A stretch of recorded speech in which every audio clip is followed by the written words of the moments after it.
Vamos supor um caso, um cenário hipotético.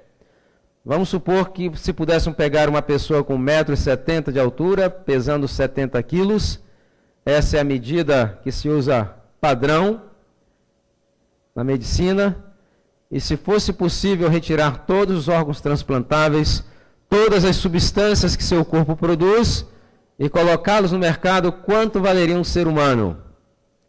De acordo com a Associação Americana de Seguros e Hospitais, se fosse possível fazer isso, um ser humano valeria hoje no mercado 45 milhões de dólares. Vou fazer então a segunda pergunta. O que mais vale no ser humano? 70 mil dólares por cada rim, 90 mil dólares por cada pulmão, 170 mil dólares pelo fígado, 250 mil dólares pelo coração. O que mais vale no ser humano biologicamente é a medula óssea, avaliada em 8 milhões de dólares. Bom, a terceira pergunta talvez seja mais importante, cada um vai dar a sua própria resposta para si mesmo. E a pergunta é, o que você tem feito para proteger esse patrimônio de 45 milhões de dólares? Que tipo de investimento você tem feito em termos de recursos, de tempo e dedicação? Muitas das vezes estamos muito preocupados em ter a casa dos sonhos, não é verdade? Ainda que é impossível ter a casa dos sonhos nesse planeta. A casa dos nossos sonhos, elas já estão construídas. Pessoas às vezes sonham com uma casa muito bonita. Com um mês, dormir dentro da casa, já começa a enjoar. Que não é a casa dos sonhos, é uma ilusão na realidade. O que não é pecaminoso ter uma bonita casa. Estamos preocupados também em ter um carro muito bom, que essas coisas em si mesmo não tem nada de negativo, né? Deus quer que nós tenhamos coisas boas, mesmo nesse mundo. Entretanto, quando nós começamos a sacrificar a nossa saúde em função de conseguir essas coisas, aí é onde é que está o problema. E às vezes trata-se o corpo como se fosse uma máquina que não necessitasse de manutenção, não necessitasse de investimento, não necessitasse carinho. Tratamos como se fosse... Me lembro que estava falando na Flórida, e uma pessoa do auditório falou assim, doutor Silmar, o que você está falando aí é muito bonito na teoria. Acontece que eu não tenho tempo. E sabe o que eu disse para ela? Falei, olha, de quem não tinha tempo, o cemitério está assim. Hoje eles têm todo o tempo do mundo. Eu garanto que se você morrer daqui a 2 ou 3 dias, não passam 3 dias que alguém vai estar fazendo o que você faz e a vida vai continuar no mesmo ritmo, porque nós não somos insubstituíveis. Então, vamos cuidar desse corpo, porque ele é que vai gerar os recursos para nós conseguirmos alcançar nossos sonhos aqui. Ele que vai gerar alegria, prazer e felicidade. Então, vamos começar a mudar um pouco a nossa maneira de pensar. Muito bom, vamos olhar aqui um pouco trato digestório. Muito bem, nós vimos hoje pela manhã que Deus criou o ciclo de restauração de 24 horas em qual dia da semana? No 4º dia da semana. Então nós vimos no 4º dia da semana que ele criou aquela grande usina que nós conhecemos como Sol. O Sol é aproximadamente 1.300.000 vezes maior do que o nosso planeta. O Sol, comparado com uma bola de futebol, o planeta Terra seria como a cabeça de um alfinete. O Sol é que produz a energia necessária para sustentar a vida no nosso planeta. Deus mantém o Sol e, através desses recursos, ele então fornece a energia para sustentar a vida. Então o Sol emite para o nosso planeta energia em ondas de luz que nós chamamos de fótons. São as unidades de luz, a unidade de energia que o Sol manda para o nosso planeta.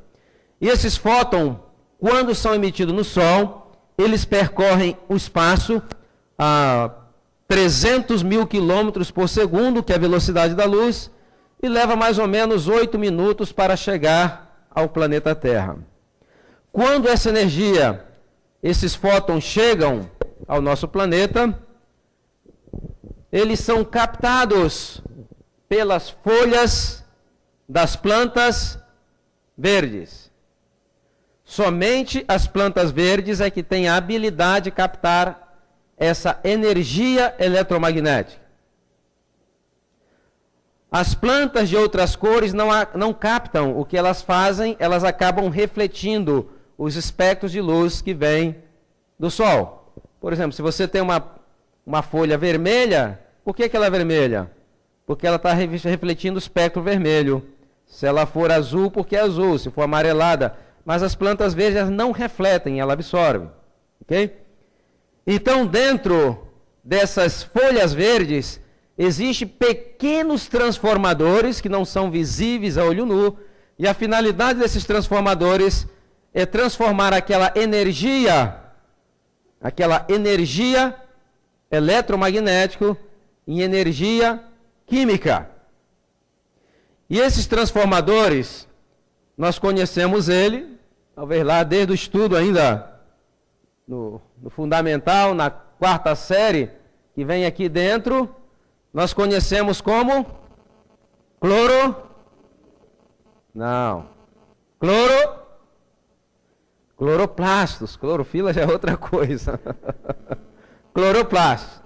A clorofila é a substância. O transformador é o cloroplasto.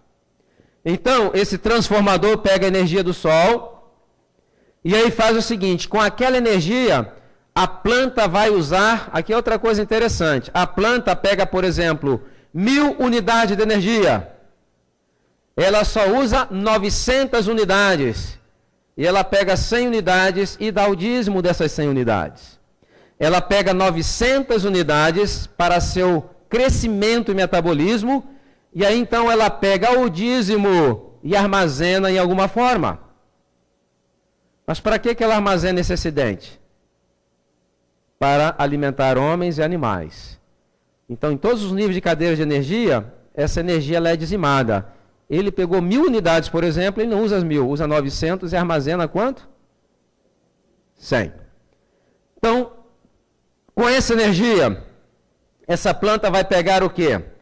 Ela pega água, minerais, que são componentes inorgânicos, pega também o gás carbônico, com aquela energia e com essa matéria-prima, a água vai fazer o quê? Vai produzir oxigênio e aquela energia excedente vai ser armazenada em forma de um fruto. Deu para entender? Tá fácil, né? Vamos supor que essa planta que obteve essas 1000 unidades de energia seja então uma batateira. Então ela usa 900 unidades e ela pega o restante daquela energia e vai armazenar em forma de quê? De batata, que é o que sobrou, ela armazenou em alguma forma. Se for um limoeiro, aquela energia vai ser armazenada em forma de limão. E se for um mamoeiro, uma videira, se for um cajueiro, caju. Então o que nós notamos é o código genético da planta, é que vai determinar em que forma, cor, sabor, aroma e textura em que aquela energia vai ser armazenada. Como existe uma variedade muito grande de código genético nas plantas, existe uma variedade muito grande de alimentos. Então, o que nós vimos é o seguinte, que a planta pegou a energia do Sol e pegou componentes inorgânicos que não são, se for colocado por unidades, nós não podemos nem ver sem ajuda, pois nós podemos ver uma quantidade de água, mas não podemos ver os seus componentes que são átomos. Então ela pega aquelas unidades tão pequenas e vai montando alguma coisa grande. Ok? Agora, vamos supor que o que essa planta montou seja uma maçã. Nós não podemos pegar essa maçã, colocar dentro da boca e tentar engoli-la. Não temos como fazer isso. Para que possamos obter os elementos que estão ali, nós temos que transformar essa maçã em unidades tão pequenas, mas tão pequenas que possa ser absorvida pelo nosso organismo. Para isso, Deus criou uma linha de desmontagem para desmontar aquilo que a natureza montou. Essa linha de desmontagem é uma linha muito organizada. Cada departamento está encarregado de desmontar alguma coisa. Então temos boca, o tubo condutor esôfago, estômago, depois temos o duodeno, depois temos vários segmentos do intestino. E cada um desses segmentos está especializado em desmontar alguma coisa. Cada segmento. Deixa eu dar algumas informações interessantes a respeito dessa linha de desmontagem. Essa linha de desmontagem, numa pessoa de 1,70 m pesando 70 quilos, se você fosse esticar desde a boca até o retum em uma linha reta, fosse possível esticar e medir, numa pessoa de 1,70 m pesando 70 quilos, ela teria mais ou menos 10 metros de comprimento. Então, como que ela cabe ali dentro? Porque ela está bem organizada. Ok? Essa linha de desmontagem, ela é controlada pelo sistema nervoso central. É o sistema mais inervado do organismo que nós temos. Por isso que quando existe estresse, ansiedades, uma série de problemas na mente, acaba refletindo no nosso trato digestório. E vai refletir também de maneiras diferentes em diferentes pessoas. Por exemplo, tem pessoas que quando estão sob tensão dá uma diarreia. Tem outras que já ficam com prisão de ventre.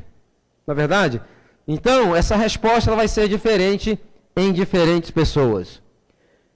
Esse trato digestório, aqui, por exemplo, essa parte chamada intestino liso, é onde se dá a absorção da maioria dos nutrientes.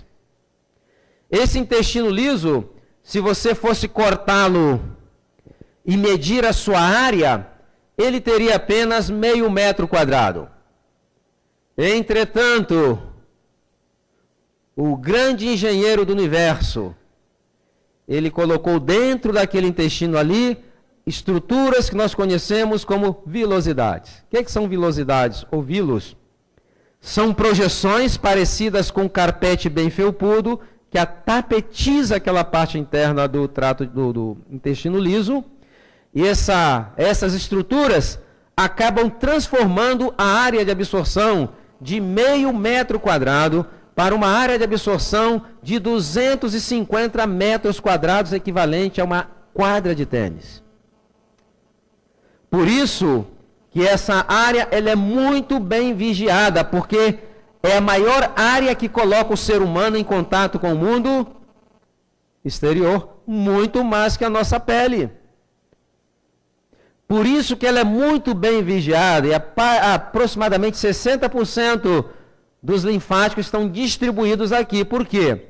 Porque ela é seletiva, ou deve ser seletiva. Se entrar ali alguma molécula de determinado tamanho que não deveria entrar, imediatamente elas são o quê? Destruídas.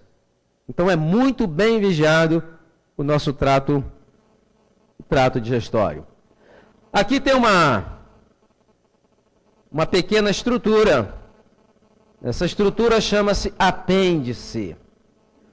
A medicina moderna sempre ensinou que o apêndice era um órgão vestigial. O que é um órgão vestigial? O órgão vestigial é o seguinte: baseado nessa filosofia do evolucionismo, eles dizem o seguinte, que o cólon do ser humano ele era muito maior. E à medida que foram passando o tempo, foi mudando a alimentação, o cólon foi ficando menor, e ficou aquela tripazinha ali, que segundo ele não serve para nada, só serve para infeccionar.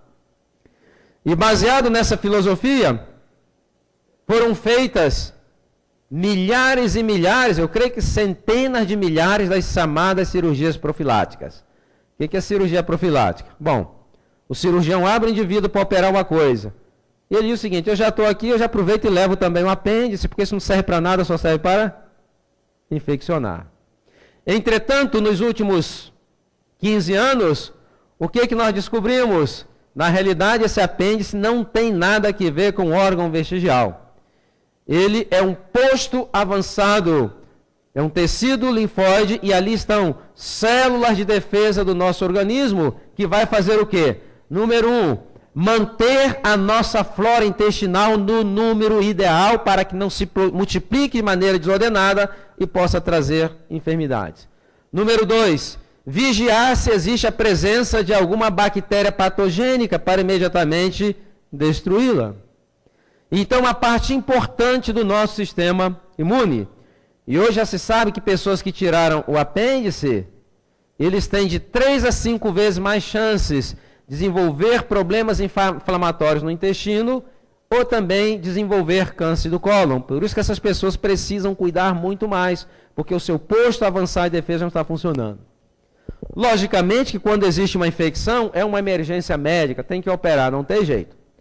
Mas o que ocorre é que esse problema, por exemplo, de apendicites, colelitiases, são problemas, colelitiase é pedra na vesícula, são problemas relacionados quase que exclusivamente a hábitos alimentares. Como nós sabemos isso? Que a Europa e Américas, a incidência é muito grande. Entretanto, em outros países, esses problemas são quase que desconhecidos, são muito raros. E qual a diferença que existe entre esses países e os outros? É a alimentação. Agora, existem algumas estruturas aqui que não faz parte da linha de montagem, mas desempenham uma função muito importante. Aqui nós temos o fígado. O fígado, na minha opinião, é o órgão mais fascinante que existe no corpo humano. Fascinante, espetacular. Eu até creio que quando alguém fosse fazer uma declaração de amor, deveria falar: eu te amo com todas as forças do meu fígado. Porque o coração, ele é uma bomba, conjunto de bombas que trabalham, mas o fígado não. Para vocês terem uma ideia, o fígado, ele pode, que se sabe até agora, ele realiza cerca de aproximadamente 500 reações químicas diferentes. E já se fizeram as projeções. Se fosse possível realizar todas as reações químicas que ocorrem no fígado, se isso fosse possível fazer no laboratório, e não é possível, porque muitas reações que ocorrem aí, nós não conseguimos ainda repetir em laboratório. Mas se fosse possível, esse laboratório teria que ter 250 quilômetros quadrados. Se fosse possível. E essas reações ocorrem naquele órgão entre 1 quilo, 1,5 kg até 2 quilos, bem protegido.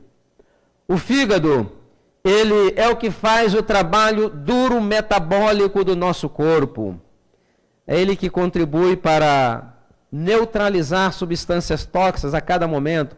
É um sistema de reciclagem espetacular. E pega alguma coisa que o corpo já não quer, não presta, e transforma em alguma coisa que o corpo precisa.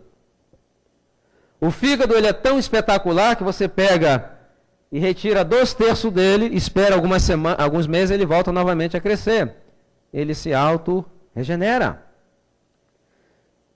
E é um órgão tão fascinante que, às vezes, uma pessoa começa a tomar bebidas alcoólicas com 14, 15 anos de idade. E tem gente que toma bebida e chega a 50 e 60. Às vezes morre de outra coisa, mas não morre com problema de fígado. Porque ele é vivo, ele vai se adaptando. Certamente chega um momento que ele vai começar, então, a capitular. Aí temos aqui o pâncreas. Esse pâncreas, ele é um órgão interessante. Ele tem duas funções, uma função endócrina e uma função exócrina. Endócrina por quê? Porque ele libera substâncias da corrente sanguínea, diretamente da corrente sanguínea. E exócrino, porque ele libera substância também dentro do duodeno. Ok? Tripsina, quimiotripsina, amilase, tudo isso. Então, o pâncreas, ele controla o nosso metabolismo, agindo no alimento dentro do trato digestório, depois agindo na glicemia dentro do sangue, através de insulina e glucagon. Insulina e glucagon. Ok? Agora, essa máquina aqui, muito bem projetada, quando ela saiu das mãos do Criador, ela já veio com selo de garantia para durar quanto tempo? Que nós vimos hoje pela manhã? Com uma boa manutenção, quanto tempo? 120 anos. Entretanto, a maneira e a falta de manutenção. Tem pessoas que chegam aos 40, 50 anos. Essa máquina já está o quê? Detonada. Em termos de energia vital, a pessoa já está vivendo de pré-datados. O resultado o que é? Envelhecimento precoce, enfermidades e morte prematura.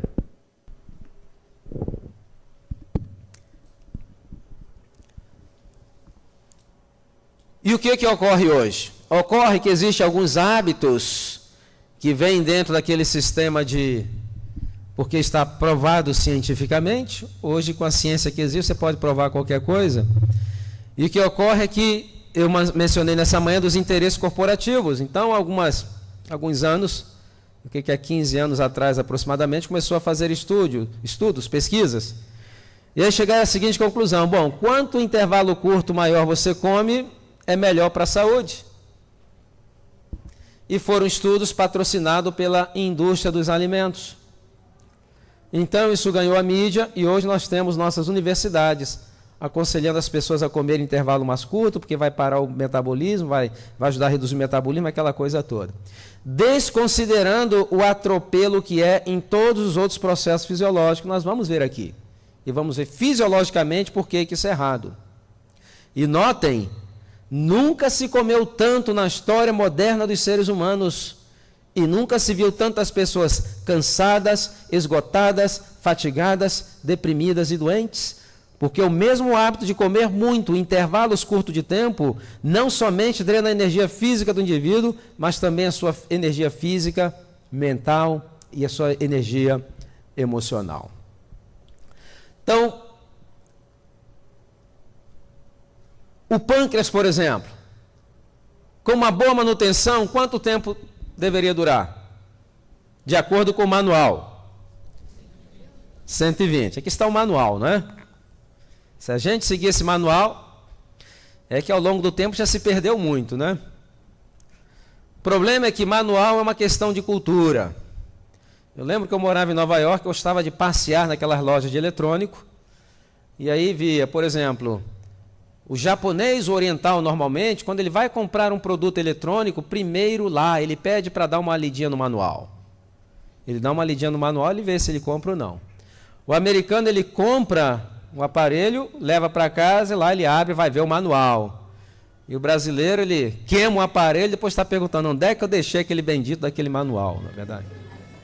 Então, não vamos fazer com o nosso corpo como fazemos às vezes com alguns equipamentos. Vamos seguir fielmente as orientações do Criador. Então, ele vem com uma vida útil. E como eu mencionei pela manhã, cada pessoa tem o seu calcanhar de Aquiles biológicos.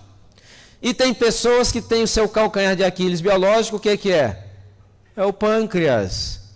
Então, esse órgão, a pessoa come 8 da manhã, 10 da manhã, meio-dia, às 3, 4, 5, 10. E o que é que esse pâncreas está fazendo para salvar a sua vida? Ele tem que continuar produzindo insulina. Ele está trabalhando. Aí passam 10 anos, 20 anos, 30 anos, chega aos 35 anos, essa pessoa vai à consulta ao médico, o médico diz o seguinte: olha, eu tenho uma má notícia para você. O seu pâncreas só está trabalhando meio expediente. Ele não produz mais insulina em quantidade adequada e você precisa agora de um comprimido. Ah, mas comprimido vai resolver? Resolve. Então ele é feliz da vida. Mas o ritmo dele continua o quê? O mesmo. 10 anos mais tarde, uma outra consulta ao médico, outra má notícia. E o médico fala: olha, o seu pâncreas acabou de dar entrada na aposentadoria. Ele já não trabalha e agora você depende de insulina exógena ou injetável. O que ocorreu? Aquele órgão que teve, eu falei entre 35 a 45 anos, sabe por quê? Porque hoje, 8 de cada 10 novos casos de diabetes ocorrem em pessoas de 35 a 45 anos de idade. Está pegando indivíduos cada vez mais jovens. O que esse indivíduo fez? Em 35, 45 anos, ele conseguiu gastar uma peça de reposição que poderia durar quanto tempo? 120 anos. Então, o mesmo ocorre, por exemplo, com outros órgãos. As suprarrenais, por exemplo, você já ouviu falar em fadiga das suprarrenais? A pessoa vive em estresse tão constante, ela começa a produzir a adrenalina, a todo momento a pessoa está produzindo. Chega um momento em que existe a fadiga da suprarrenal e a pessoa fica completamente letárgica. Porque a adrenalina não é somente para o estresse, não. A adrenalina tem a função da motivação. O estresse é quando ela aumenta muito para dar aquela resposta de correr ou lutar.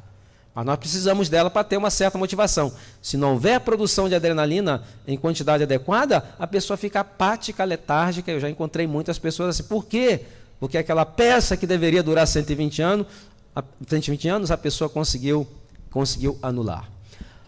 Agora, vamos ver aqui o que ocorre, por exemplo, com a questão do comer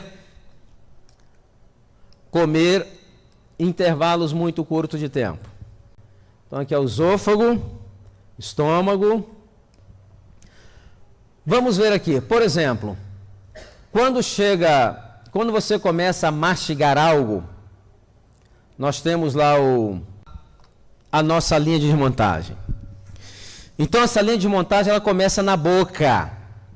E na boca é que estão os trabalhadores braçais dessa linha de montagem, é que faz o trabalho duro e braçal. Como se chamam esses trabalhadores? Os dentes. E o que ocorre é que na boca o processo digestivo se dá através de uma ação mecânica, com os trabalhadores braçais, e através de uma ação também química. E quando existe uma mudança na alimentação através das gerações, por exemplo, a substituição de alimentos mais duros por alimentos mais cozidos, mais macios, mais mingauzinho, mais suquinhos e mais papinhas, o que ocorre?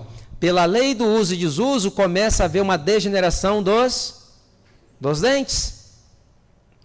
Por isso que nós vemos hoje, nos últimos 50 anos, né, eu estou incluído nisso, é que hoje, se chega à adolescência, tem que colocar o quê?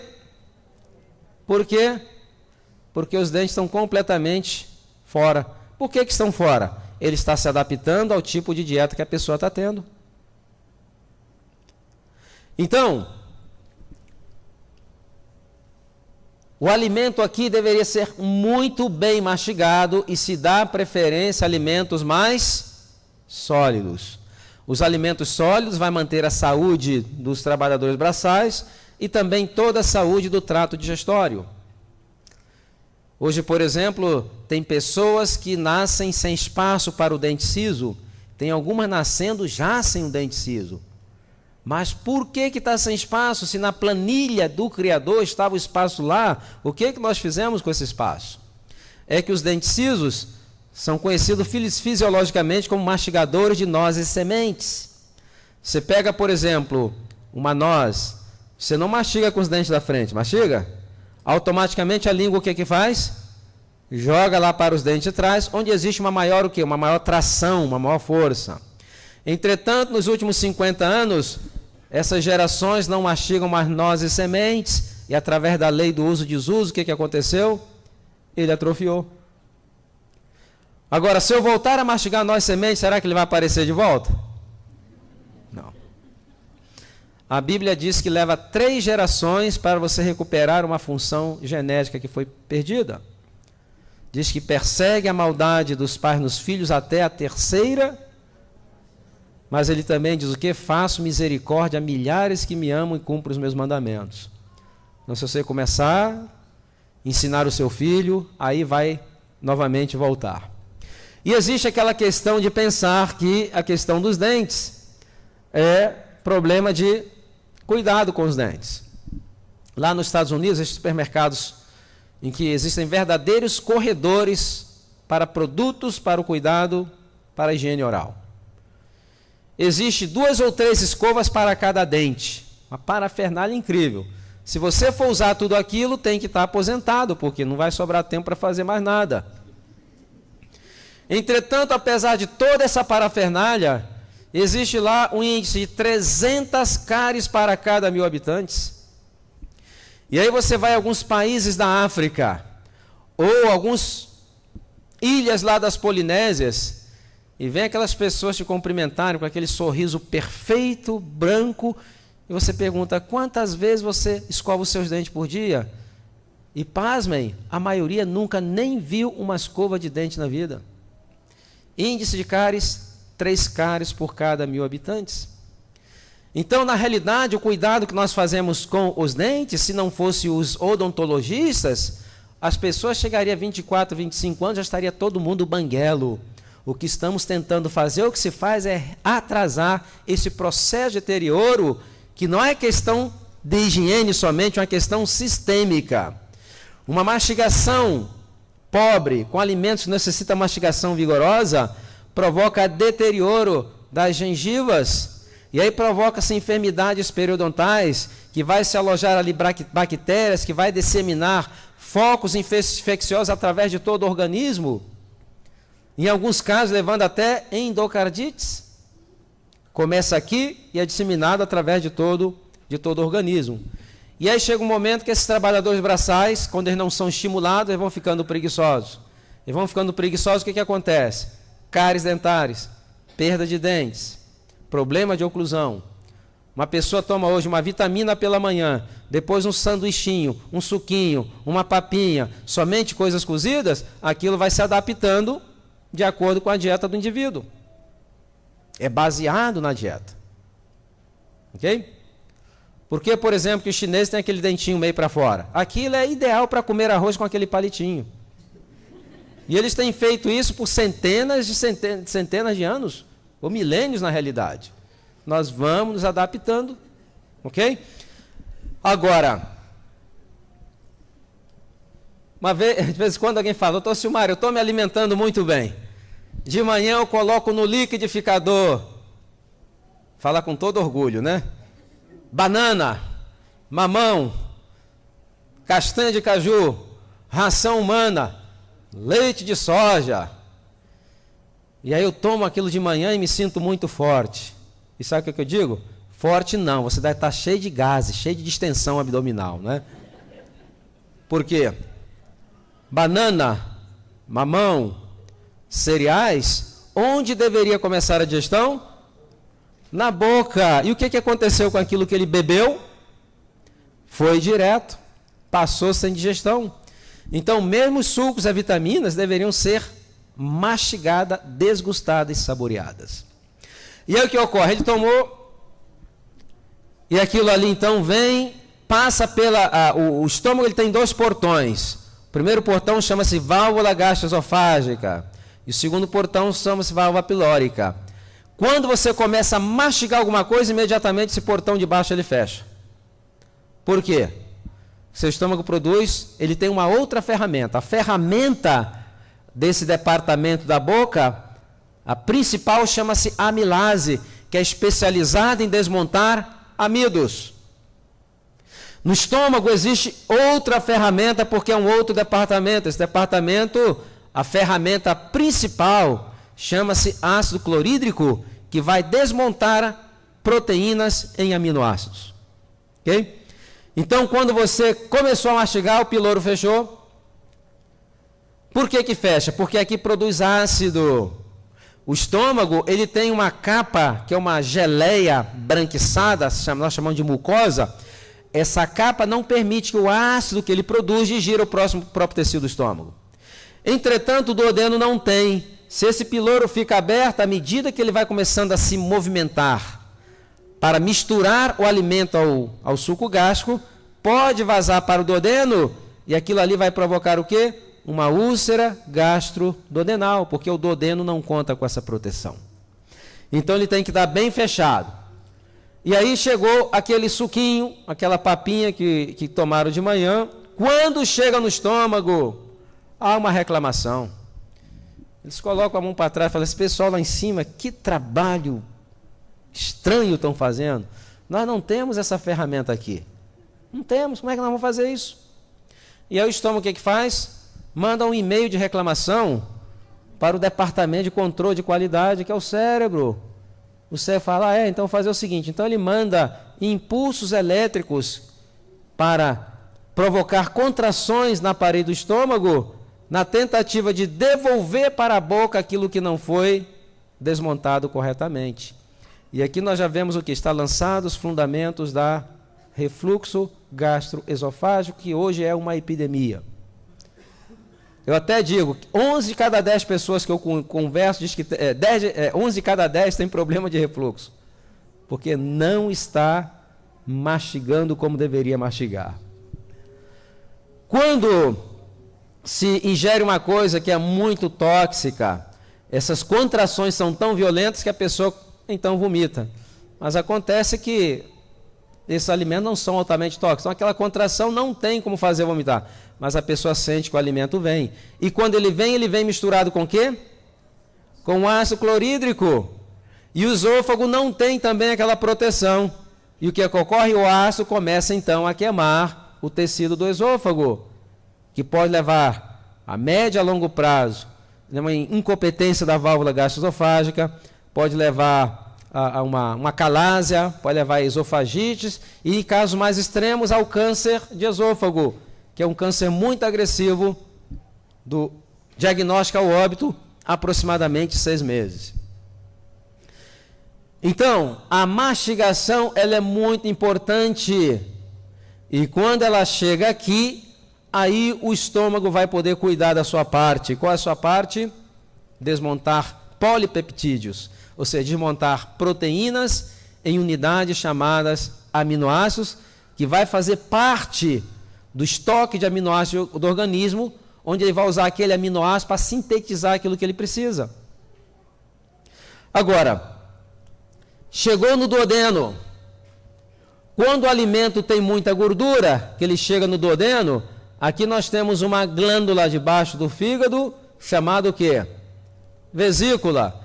Essa glândula, ela está cheia de bile. Quando chega gordura naquela região do duodeno, a presença da gordura desencadeia um controle hormonal, meio complicado, mas faz com que o cérebro estimule a contração violenta da vesícula para que ela possa esborrifar o seu conteúdo no duodeno para ajudar a emulsificar as gorduras e ajudar no processo de digestão. Notaram que é uma linha que trabalha em sincronia? Cada um tem o seu trabalho, cada um tem a sua função. E nós, então, acabamos de desregular completamente. Então, vamos ver aqui o que ocorre com a questão da quantidade e frequência inadequada dos alimentos. Vamos supor que você comeu às 8 horas da manhã. Você sentou, mastigou bem mastigado, saborou seus alimentos. Aquele alimento bem mastigado, ele é conduzido pelo esôfago até o estômago. Depois que você tomou o seu último bocado do desejum, então existe um tônus maior naquele esfíncter gastroesofágico, então você tem um ambiente ali super controlado, porque é um ambiente muito o quê? Ácido. Ele é tão ácido que se colocar o dedo lá dentro, ele queima. Ok? E aí começa. Aí, quando esse alimento está aqui, o cérebro, então, ele começa a segunda fase da digestão, e ele vai e emite impulsos nervosos para estimular a contração da musculatura da parede do estômago, que nós chamamos de movimento peristáltico. Qual é a função desse movimento peristáltico? É misturar bem os alimentos com o suco gástrico. Quanto tempo? Vai depender da quantidade de proteínas, mas vamos colocar uma média de 2 horas. Então você comeu às 8 horas da manhã, começou então o processo digestivo, e depois de 2 horas, aquele ambiente que estava ácido, ele voltou a alcalinizar. E o estômago, o que é que ele faz? Ele manda então um e-mail para o cérebro, dizendo o seguinte: pode liberar o piloro, porque aqui já terminamos. Aí o que o cérebro faz? Está no horário do lanchinho das 10, está acabando de chegar aqui. E aí, quando aquele pilouro ia abrir, às 10 da manhã, o que ocorreu? Chegou o lanchinho das 10. Quando você morde alguma coisa, o que ocorre com o pilouro? Ele fecha. Então ele continua fechado. E ele vai trabalhar agora com o lanchinho das 10. Quanto tempo? Mais ou menos 2 horas. O cérebro tem que começar tudo novamente. Ele tem que controlar, ele tem que estimular uma êxtase, uma circulação, não a circulação, uma congestão de sangue na parede do estômago, porque é esse sangue que vai prover o calor para acidificar mais, ali, o calor. Ele tem que controlar a secreção das enzimas e ele tem que mandar mais impulsos para controlar o quê? O peristaltismo. Então, 2 horas. Então, 2 horas e começa tudo novamente. Aí chegou meio-dia.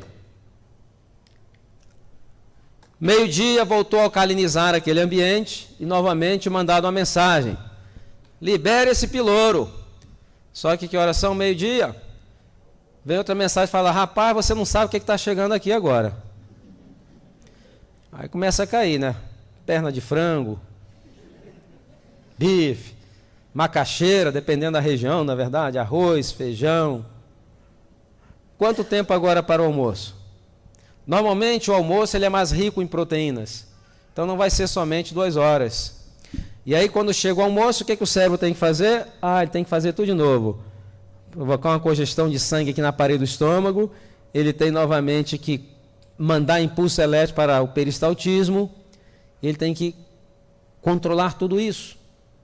E aí que horas termina a digestão? 3 horas da tarde.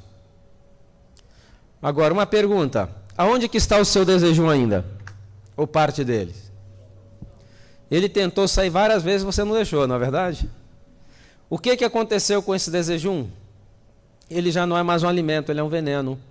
Ele permaneceu mais do tempo que deveria dentro daquele ambiente ácido, e principalmente os amidos e frutas, por exemplo, tendem a fermentar com muita facilidade. E fermentou. E a fermentação vai produzir o quê? A fermentação vai produzir álcool. E hoje está ocorrendo um fenômeno muito interessante. De vez em quando alguém fala, doutor Silmar, estou muito preocupado. Acabei de fazer um exame médico, meu médico me disse que estou com um problema sério no meu fígado. Mas eu sou adventista de berço, eu nunca tomei nenhuma cervejinha na minha vida. Não precisa. Tem gente que está transformando o seu estômago num verdadeiro alambique. E essa produção de álcool por fermentação, quem é que tem que lidar com ele? É o fígado. E aí passa 1 ano, 2 anos, 5 anos, 10 anos, 20 anos, 30 anos, 40 anos, chega um momento em que ele começa então a capitular, se a pessoa for predisposta a tiver algum problema no fígado. E se produz também outras substâncias. Dessas substâncias é o gás, o metano, o dióxido de carbono. E esses gases, eles quando acumulam uma quantidade muito grande dentro do intestino, porque quando ele está dentro do intestino, ele tem a força do peristaltismo que o empurra para onde? Para baixo, não é verdade? Entretanto, quando aumenta muito a sua concentração, ele permeabiliza pela parede e entra na cavidade abdominal. Por isso que as pessoas veem assim, parece um tambor, não é verdade? Bum. Basta das vaquetas para sair na banda, né? Só que o gás fora do intestino, ele é um gás o que? Livre. Qual é a ação de um gás livre? Que é mais leve do que o ar, o que acontece? Se eu solto um balão aqui de gás, o que vai acontecer? Ele sobe. Então ele sobe, ele vai subindo. Ele passa por exemplo, o gás passa pelo diafragma, entra na cavidade torácica, e algumas pessoas vai provocar pontadas. Tem pessoas, eu estou com problema no coração, sentindo umas pontadas.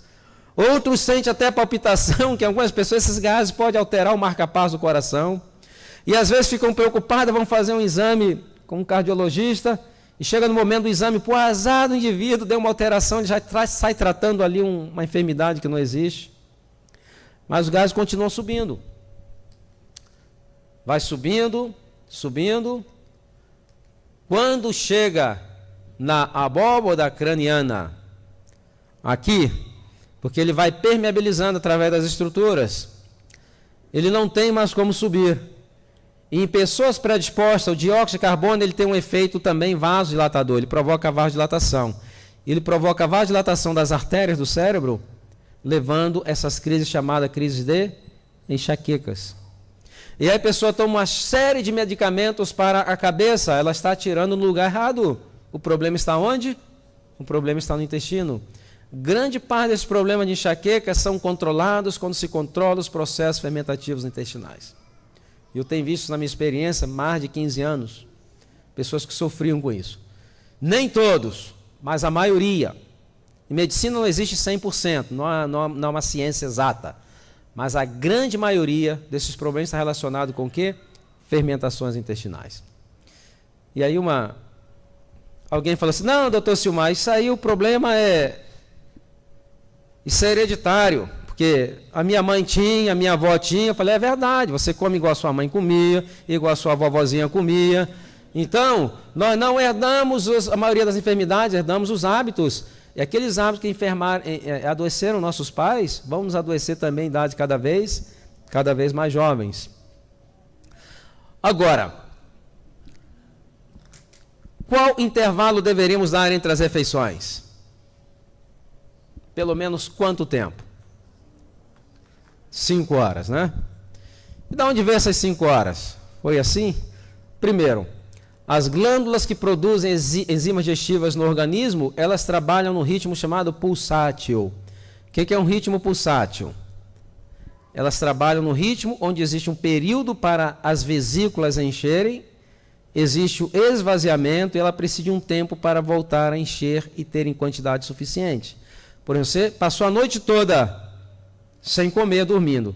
Quando você acorda de manhã, elas estão perfeitamente cheias. Se você mastigar bem, você vai produzir enzimas, vai liberar na realidade, já estão produzidas. Aí você vai comer às 10 horas da manhã, você vai ter? Você vai ter, mas não em quantidade adequada. Aí a pessoa mastiga, aquela coisa está meio seca, aí o que ela faz? Para complicar ainda mais, a água, o suco, e acaba já estragando todo o processo digestivo. Eu gosto de comparar isso aí, por exemplo, na região que eu moro no Texas, é uma região onde existem muitas cascavéis. Existem tantas cascavéis que o governo autorizou fazer rodeio de cascavel.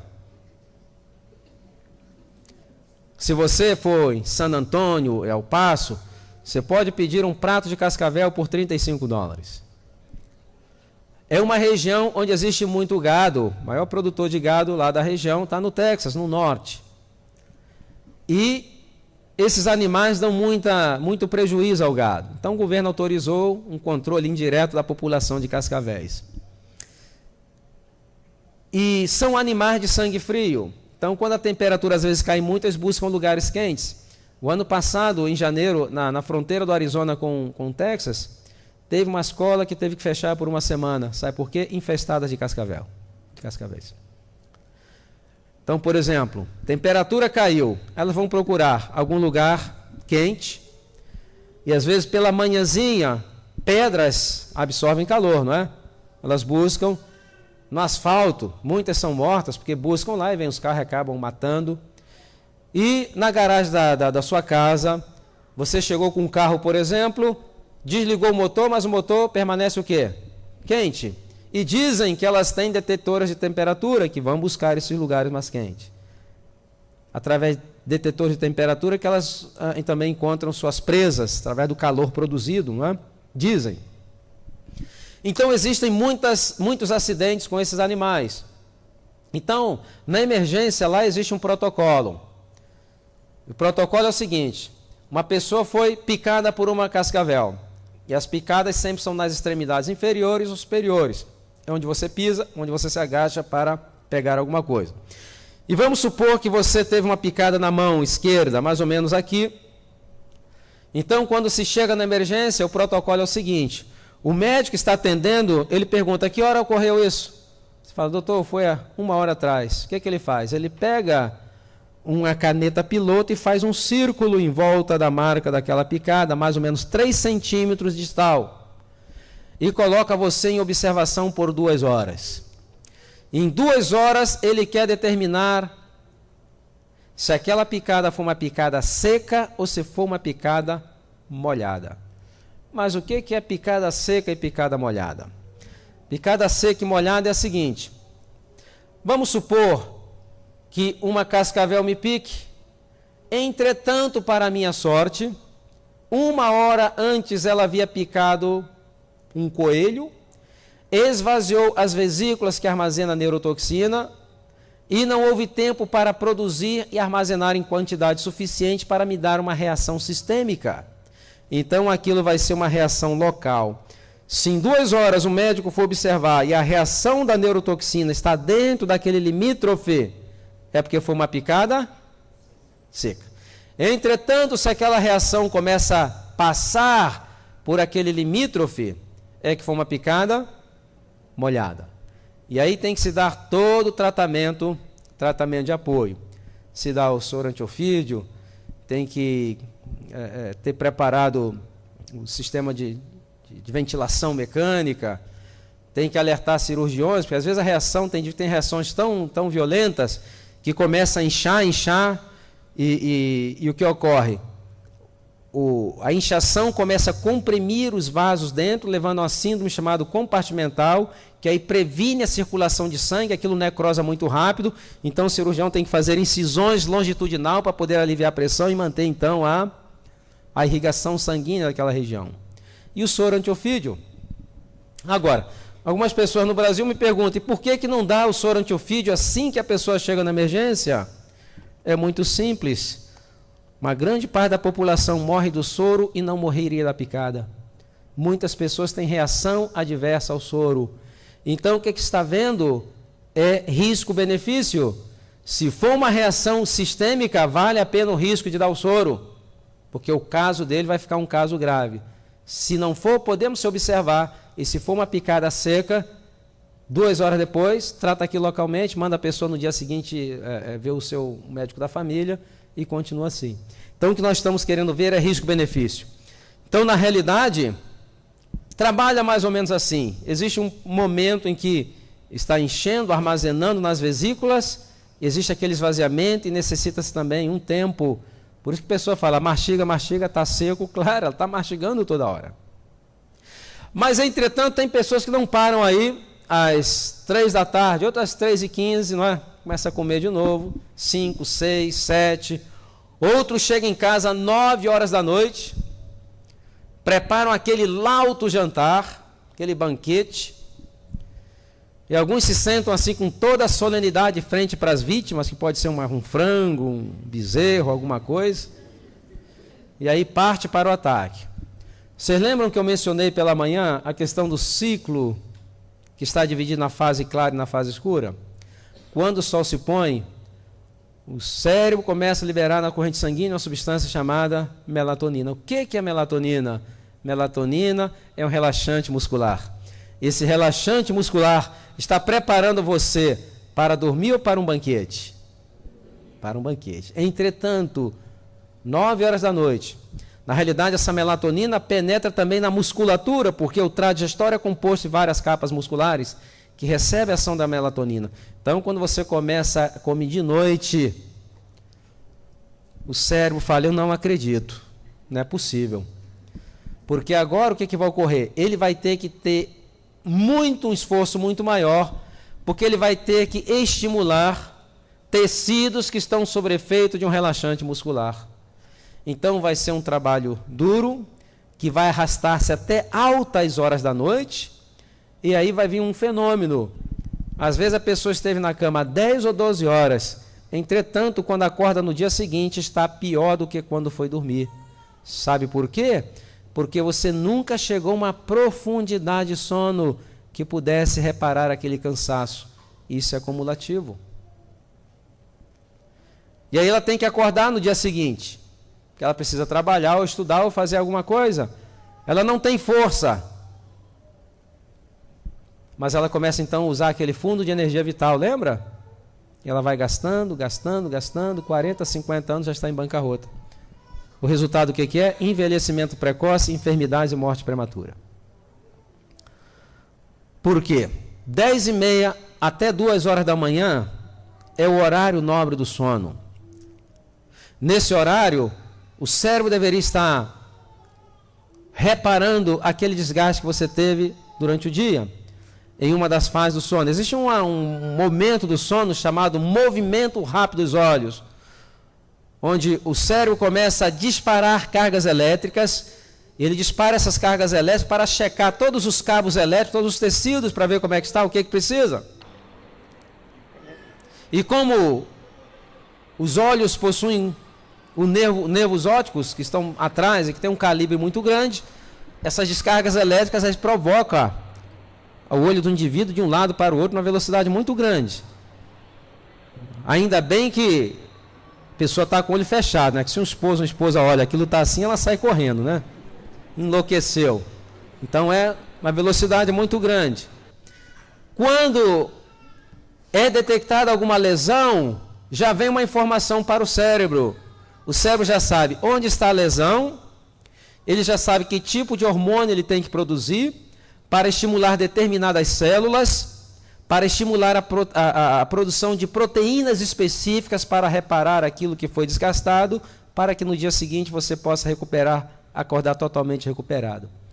Entretanto, ele não pode chegar a essa profundidade de sono, sabe por quê? Porque ele está tentando salvar a sua vida. Se você chega a uma profundidade de sono, você morre. Mas Deus é tão misericordioso que Ele não deixa a pessoa olhando para o teto como se fosse uma sucuri depois que engoliu um bezerro, mas também não consegue chegar a uma profundidade de sono que vai reparar o seu cansaço. Isso aí é acumulativo, vai passando o tempo, todo o sistema, graças a Deus, nosso organismo ele é muito resistente.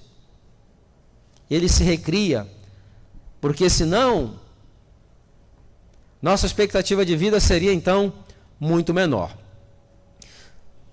Geórgia, uma pergunta muito interessante, Estados Unidos. Doutor Silmar, o problema é que quando chega 9 horas da noite, meu estômago faz um barulho, é um fuzuê tão grande que eu tenho que comer alguma coisa.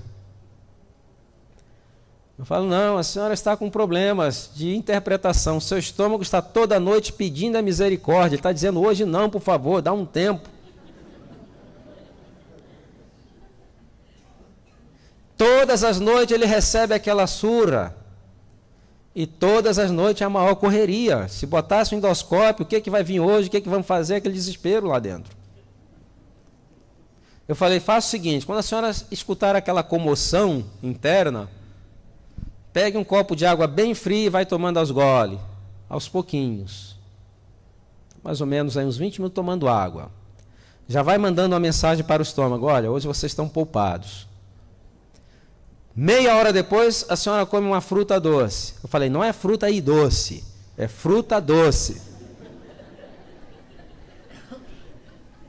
Bem mastigado, misturando bem com a saliva, e depois vai dormir em paz com o seu estômago. A senhora vai ser uma noite de sono reparadora, no dia seguinte vai amanhecer dispostas, pronto para fazer um bom jejum e colocar novamente a sua vida em harmonia com as leis da saúde. E realmente é isso que acontece. Existe fome e existe vontade de comer. A fome são necessidades calóricas do organismo. A vontade de comer é uma condição que nós impomos ao organismo. Então nós temos que descondicioná-los. Ok? Bom, todo o processo de recuperação da saúde, eles têm que estar focado na recuperação de 4 sistemas importantes do nosso corpo. Primeiro sistema digestório. É impossível ter uma boa saúde se não se tem uma boa digestão. É impossível. Se o que você comeu não foi desmontado de maneira própria, não vai produzir aqueles elementos de qualidade que você necessita. Então a restauração do processo da linha de desmontagem, ela é fundamental. Agora, se a linha de desmontagem é uma máquina, vamos supor que essa máquina desmontou, ela desmonta e ela empacota. Agora tem que haver um outro sistema que vai fazer com que leve aquele pacote ao cliente final. Quem é o cliente? É a célula.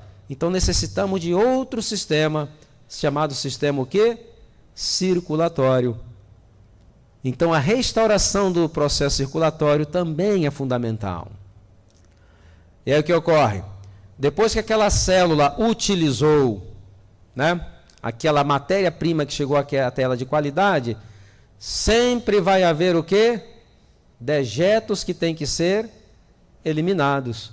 E para isso necessitamos, em bom funcionamento, um outro sistema chamado sistema excretório. E aí, para coordenar tudo isso, nós necessitamos o bom funcionamento de qual sistema? Sistema nervoso central. Então, o processo de revitalização que eu vou ensinar amanhã é um processo que visa a recuperação da integridade desses 4 sistemas. Se você tiver esses 4 sistemas funcionando bem, o resto vai ser consequência do funcionamento. Você vai ter um bom sistema imunológico. Então, são os 4 pilares da boa saúde: sistema digestório, circulatório, excretório e nervoso. Não existe grande mistério. Não vamos poder falar de todos eles, né? Normalmente leva uma semana para poder falar, mas nós temos aí um material, a saída, que é o livro Saúde e Longevidade, tem 8 DVDs com 15 horas de palestras, que ali, se vocês adquirirem, vão ter tudo. Mas o que vocês aprenderem aqui vai ser bem importante. Vamos ver agora. Então, aqui nós estamos vendo uma linha de desmontagem completamente desmontada. Ok? Aqui, por exemplo, nós temos um adenocarcinoma do esôfago com células escamosas. Aqui existe uma calase, que é um estreitamento. Como que passa alimento daqui para cá? Não tem como. Aqui já é uma hérnia de hiato, onde parte do estômago começa a entrar na cavidade torácica. Aqui nós temos uma úlcera gástrica. Nós temos não, ele tem. Aqui é um adenocarcinoma do estômago. Okay? Aqui está o engrossamento da parede, que é o tumor que começa a crescer por dentro. Aqui nós temos aqui se tem uma gastrite crônica. Aqui você tem pedra na vesícula. Essa pessoa pegou uma promoção, pegou tudo que tinha que pegar, né? Entretanto, ninguém nunca vai conseguir desenvolver tudo isso. Normalmente vai morrer de alguma coisa antes de desenvolver tudo, né? Aqui tem uma pancreatite aguda. Aqui um adenocarcinoma de cabeça de pâncreas. Aqui você tem esteatose hepática. O que é esteatose hepática? Gordura no fígado. Isso hoje também é uma epidemia. Ok? Aqui existe uma cirrose já pós-necrótica. Aqui você tem pólipos, divertículos, enfermidade Crohn, problemas inflamatórios como corites ulcerativas. Aqui você tem estreitamento na válvula iliocecal. Aqui você tem, existem hemorroides, fissuras anais. Então essa linha de montagem, ela está completamente o quê? Completamente desmontada. Pode ela desmontar alguma coisa com perfeição? Não, ela se acabou. E o que provoca isso? Na maioria das vezes o que é? A alimentação. Maioria das vezes alimentação, pelo menos 90%. Grande parte desses problemas de colites, diverticulites, gastrite, todas essas ites está relacionado com a alimentação. Então, nosso alvo é recuperar a integridade desse trato digestório. Muito bem. Então, vamos fazer o nosso teste? Vamos lá. Primeira coisa que você vai fazer, você vai numerar a sua folha de 1 a 34. Então, pergunta número 1. A pergunta número 1 é a seguinte: você tem o peso ideal? Bom, vamos ver aqui o peso ideal. Peso ideal para fins do teste. Se você quiser saber uma coisa mais precisa, certamente temos nutricionistas ou preparadores físicos que podem fazer um trabalho muito bom. Para efeito do teste, você faz o seguinte: você pega...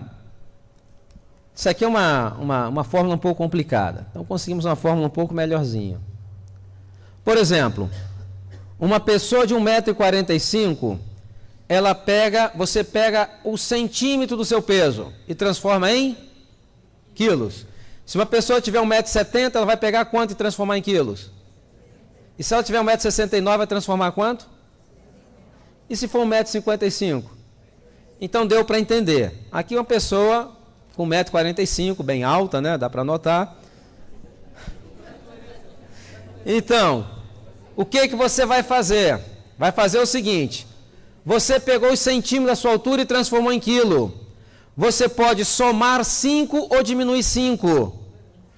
Aqui, por exemplo, essa pessoa de 1,45 m, ela pode ter entre 40 a 50 quilos. Deu para entender? Então você pegou os centímetros. Se você tem 1,70 m, uma pessoa com 1,70 m, para estar no seu peso ideal, ela tem que estar com quantos quilos? De 65 a 75. Se estiver dentro dessa janela, aí ela tem um peso ideal. Deu para entender? Deu? Alguma dúvida? Isso para efeitos do teste, ok? O teste ele é muito mais misericordioso do que uma nutricionista. Então, se você tem o peso ideal, quantos pontos você ganhou? 20 pontos. Então, do lado do número 1, você vai escrever o quê? 20. Sabe por quê?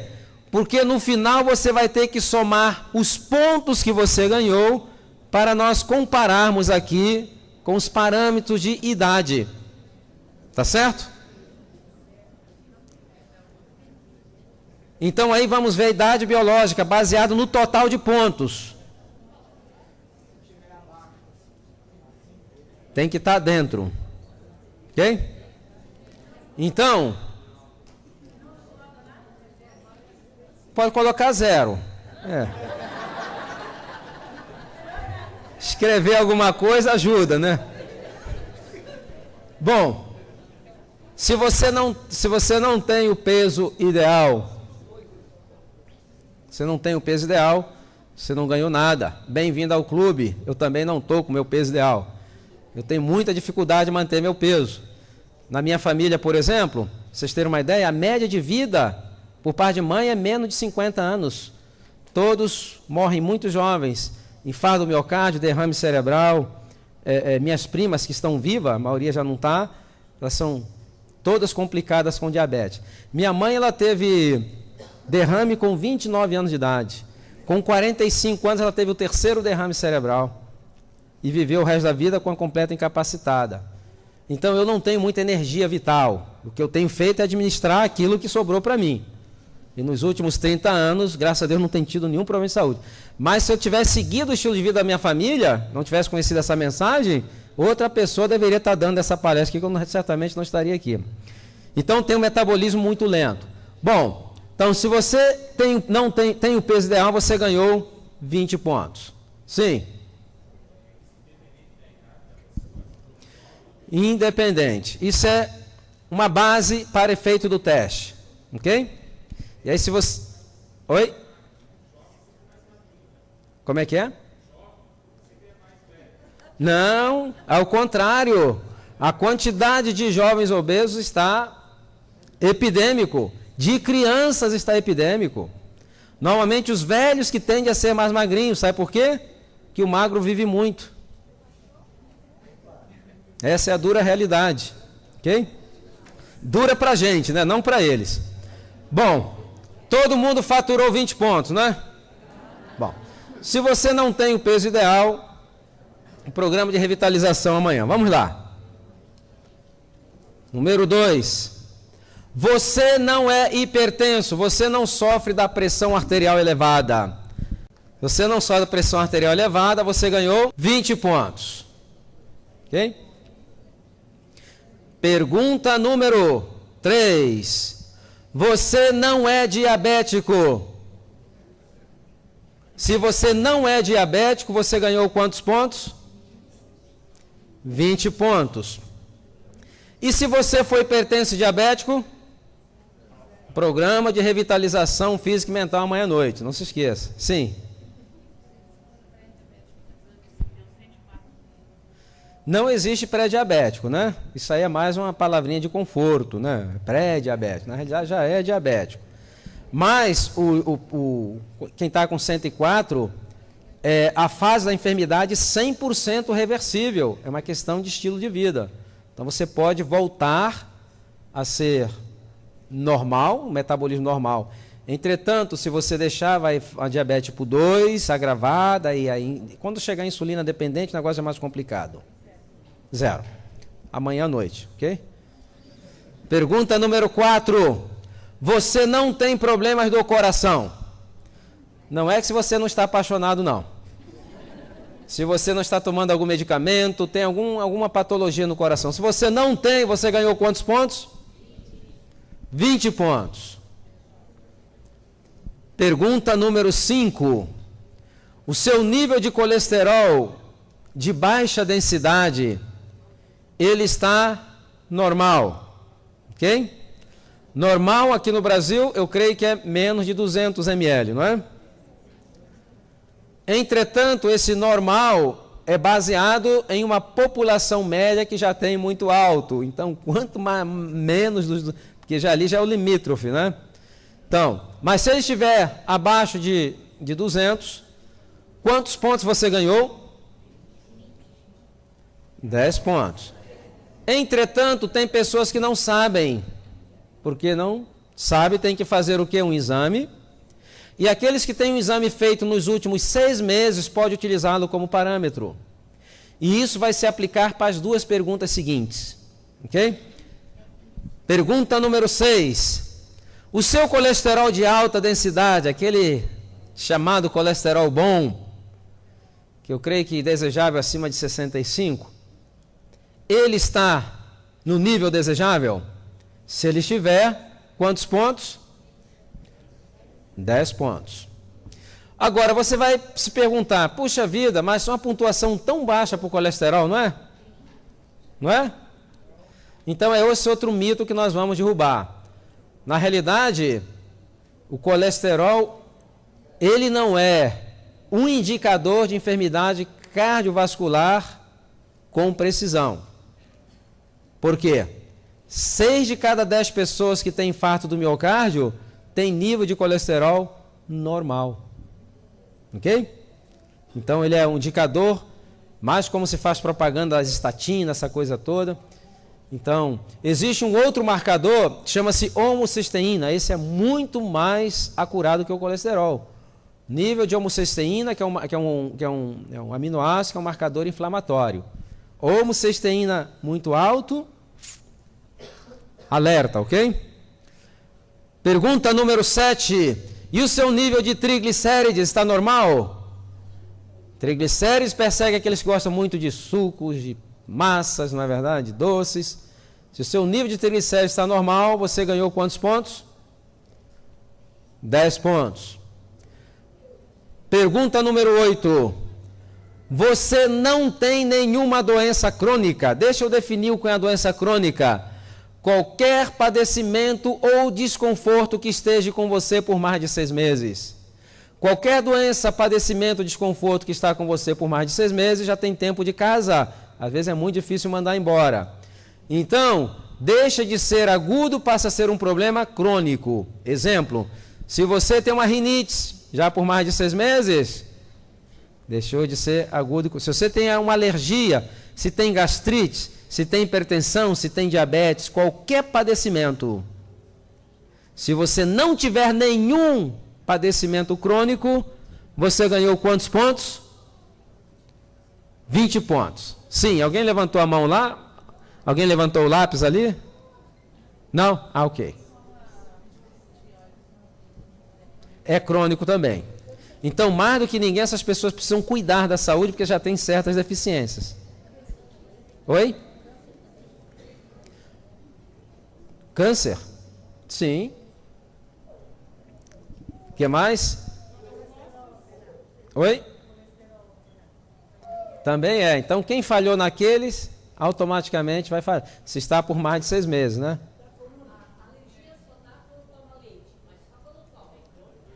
É crônica. Tem que mandar ela embora. Ou manda o leite ou manda os dois juntos, né? É um desconforto, não é? É crônico, é um padecimento crônico. É crônico, a enfermidade crônica obstrutiva pulmonar. É. COPD, que eles chamam aqui? A gente chama de COPD lá.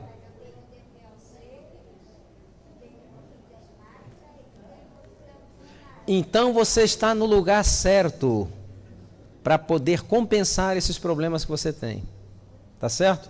Seguinte, número 9. Você come frutas todo dia.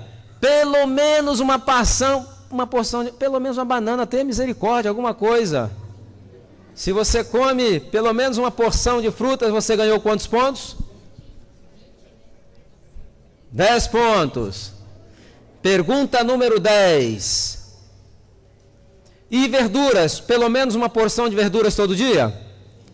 Se você come, você ganhou quantos pontos? 10 pontos. Pergunta número 11. Cereais integrais todo dia? Não é o dia todo, hein? É todo dia. Quais são os cereais integrais? Ou de repente arroz integral, ou milho, ou trigo, ou centeio, ou cevada, ou granola, ou aveia, ou pão integral. Você come pelo menos uma vez por dia, você ganhou quantos pontos? 10 pontos. Seguinte, pergunta número 12. Raramente, é uma coisa muito rara na sua vida, você jantar à noite.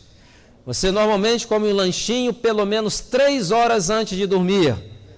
Se isso for uma coisa muito rara na sua vida, quantos pontos você ganhou? 10 pontos. Pergunta número 13. Vamos lá. Você toma água todos os dias? Se você toma água em quantidade adequada, você ganhou quantos pontos? 25 pontos. Amanhã vamos ter uma palestra muito boa sobre água. Vocês vão descobrir porque o tomar água em quantidade adequada pode eliminar 45 sintomas de enfermidade, de acordo com a Clínica de Mayo nos Estados Unidos. Pergunta número 14. Atividade física semanal. Vamos ver. 5 ou 6 vezes por semana, quantos pontos? 25 pontos. 3 ou 4 vezes, quantos pontos? 5 pontos. E menos de 3 vezes? Por exemplo, se a pessoa faz menos de 3 vezes, é uma atividade muito intensa. Por exemplo, a pessoa não passou semana sem fazer nada. A única atividade que ela fez foi levantamento de garfo, né? Aí chega no final da semana, vai se matar numa quadra lá de futebol. Na realidade, ela está aumentando em 50% os riscos de ter um evento cardíaco adverso. É melhor ficar quietinho e nem fazer. Agora, deixa eu esclarecer a questão da atividade física. Eu não estou falando em academia. Tem nada a ver com academia. Se você tem a disciplina e gosta, e vai 5 ou 6 vezes por semana, fantástico. O que o teste está tentando determinar é se a sua vida é ou não sedentária. Ok? Por exemplo, uma mãe que tem 2 filhos pequenos para cuidar, não tem ninguém que lhe ajude, ela tem que ir para a academia de noite malhar. Você vai matar a dona, não é? Porque ela está malhando o dia todo. Entretanto, o que essas mães não fazem é corrigir a parte alimentar. A maioria acaba negligenciando a parte alimentar e acaba também o quê? Não fazendo alongamentos. Um pedreiro, um servente de pedreiro precisa malhar na academia? O indivíduo está malhando o dia todo, mas eles não fazem alongamento e depois começam a ter problemas chamados de coluna. E também a maioria não corrige a parte alimentar. Então, se você tem uma profissão que ela não é considerada uma profissão sedentária, você precisa corrigir a parte alimentar. Se você tem uma profissão sedentária, que você tem que ficar ali paradinho, sentado, aí você precisa fazer uma atividade para compensar. Deu para entender? Salvei muito ponto de muita gente, não foi? Então, eu não sei se eu mencionei ontem à noite aqui, mencionei a questão de a questão do esporte? Mencionei a questão do esporte ontem, não é? Quando eu falo em saúde, eu não estou falando em esporte, ok? Essa história de que esporte é saúde é só na linguagem do Galvão Bueno, né, da Rede Globo.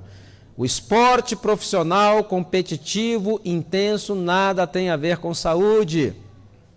Tem nada a ver com saúde. Pior, atletas profissionais vivem menos que a população geral. A média de vida é menor. Por quê? Porque são atividades altamente extremas. Por exemplo, uma ginasta, quando ela começa a fazer aqueles treinamentos, sabe qual é o primeiro distúrbio fisiológico que aparece nelas? Param de menstruar. Começa a vir um desequilíbrio, aumenta a testosterona e param de menstruar. Então existe hoje uma medicina para lidar com esses problemas. Então isso é saúde? Não tem a ver com saúde. Ok? Agora, o esporte praticado de maneira não profissional, não competitiva, com espírito recreativo, aí sim ele vai ser saúde. Esse ano morreu um recordista italiano que quebrou lá alguns recordes dos, não sei se era 200, 300 metros rasos, não lembro. Mas eu sei que o recorde dele ficou 17 anos sem ser quebrado. Morreu com 100 anos, 90 anos, 80 anos, 70 anos, morreu com 60 anos de idade. O ano passado morreu um pugilista cubano, 1,95 m, um monstro, um boxeador. Dizem que 230 lutas, a maioria por nocaute. Era o terror dos rings, né? Morreu com 90 anos, 80 anos, 64 anos. 9 anos menos que a média de vida do brasileiro. Ok? Então, atividade extrema, competitiva, esportiva, ela não é saúde. Atividade recreativa, aí sim, ela é saúde. Ok? Número 15. Você evacua diariamente. Evacuar não é passar o vácuo, não. É se você vai lá cumprir o seu compromisso no vaso sanitário, pelo menos 2 ou 3 vezes por dia. 2 ou 3 vezes, quantos pontos você ganhou? Uma vez, quantos pontos? É 2 ou 3 vezes, mas não pode ser aquela mixaria, não. Tem que ser um negócio generoso, ok? Tem gente que vai 3 vezes, mas chega lá, pum, aquela amostra grátis. Não serve para nada, tem que ser generoso. Então é a frequência e a quantidade. Ok? Se você vai menos de uma vez por dia, uma vez já é um problema. Menos de uma vez é mais sério, mais grave ainda. Então, por isso que é o sistema digestório. Primeiro, pergunta número 16. Raramente, é uma coisa muito rara, você ir dormir depois das 22h30. Normalmente, às 22h30, você já está na horizontal, né? Você só vai dormir depois das 22h30 quando tem vigília na igreja. É o único momento. Se é uma coisa muito rara na sua vida, você ganhou quantos pontos? 20 pontos. Pergunta número 17. Chegamos na metade. Você usa o micro-ondas? Se você nunca usa, 20 pontos. Se você usa raramente, você ganhou 5 pontos. E amanhã eu vou falar entre a palestra as implicações do uso contínuo do micro-ondas. Ok? Chegamos à metade. Todo mundo faturou tudo até agora? Já começou a haver uns acidentes de percurso, não é verdade? Bom, pergunta número 18. Alimentos de origem animal. Carne, ovos, leites e derivados. Se você nunca usa, 20 pontos. Se você ainda tem um raramente. Esse teste está bom demais. Não é? Mas não é raramente todo dia, não. Raramente, eventualmente. Por exemplo, ovo. Um ovo por semana. Ok? Então, se você usar raramente, 5 pontos. Pergunta 19. Os sucos industrializados, aqueles que vêm em pozinho, em caixinha, concentrados, cheios de conservantes, aromatizantes, aquela coisa toda. Se você nunca usa, 20 pontos. Se você usa raramente, 5 pontos. Pergunta número 20. Refrigerantes. Normalmente o pessoal mete o malho na Coca-Cola, mas todos os refrigerantes são ruins para a saúde, ok? Então, qualquer tipo de refrigerante, se você nunca usa, ainda tem um raramente. Esse teste está bom demais, muito fácil. Pergunta 21. Alimentos processados que vêm com conservantes, aromatizantes, corantes, adoçantes, sódios. Se você nunca usa, quantos pontos? Se você usa raramente, quantos pontos? 5 pontos. Pergunta 22. Açúcar. Qualquer tipo de açúcar. E a pessoa pergunta, doutor Silmar, é açúcar de frutas? Qual a pergunta que eu faço? Está refinado? Mas, doutor Silmar, é açúcar de milho? Qual é a pergunta? Está refinado? Doutor Silmar, é açúcar de estévia? Qual é a pergunta? Está refinado? A palavra-chave o que é? Refinado. E amanhã nós vamos ver o impacto negativo que tem os refinados, não só o açúcar. Na nossa saúde física, na nossa saúde também o quê? Mental, ok? Então, se você nunca usa 20 pontos, se você usar raramente, quantos pontos? Deixa eu explicar aqui o raramente. Vamos supor que um casal decidiu casar-se. E você é convidado para a festa. Você vai lá na igreja e depois vai para a cerimônia, recepção. E ali você olha o bolo, não é verdade? E no dia mais belo da noiva, você está lá importunando ela, perguntando se o bolo é de açúcar mascavo, né? Tenha paciência, como um pedacinho de bolo, não como o bolo todo. É tudo que você precisa fazer. Então, pergunta número 23. Produtos refinados, como farinhas de milho, de trigo, de mandioca, alimentos desequilibrados. Esses alimentos que estão refinados já perderam grande parte dos nutrientes. Então, sempre falo, dê preferência ao milho e reduz o consumo da farinha de milho. Dê preferência à mandioca e reduz o consumo da farinha de mandioca, porque se torna o quê? Calorias vazias. Então, se você nunca usa 20 pontos, se você usa raramente, você ganhou 5 pontos. 24. Você dá um intervalo de pelo menos 5 horas entre as refeições. O intervalo é 5 horas, só que tem gente que fala, doutor Silmar, eu não consigo ficar 5 horas sem comer. Não comendo o que está comendo, as pessoas não conseguem ficar nem 2 horas. Então, para que se dê um intervalo maior, se sentir saciado, é necessário implementar 3 hábitos, que nós vamos falar amanhã de manhã, que vai te dar uma sensação de saciedade, você vai dar a Deus esse negócio de estar comendo toda hora. Ok? Se você dá esse intervalo, você ganhou 20 pontos. Pergunta número 25. Você não consome produtos que tenham estimulantes, como café, chocolate, tererê, chimarrão, qualquer chá cafeinado. Se você não consome, quantos pontos você ganhou? E aqui acabou raramente, né? Todo mundo esperando raramente, né? Eu conheço o meu povo. Pergunta número 26. Você não fuma? É confidencial, ninguém está olhando, pode ir. Depois encaminhamos para um programa como deixar de fumar. Se você não fuma, você ganhou quantos pontos? 50 pontos. Deu uma boa recuperada, não deu?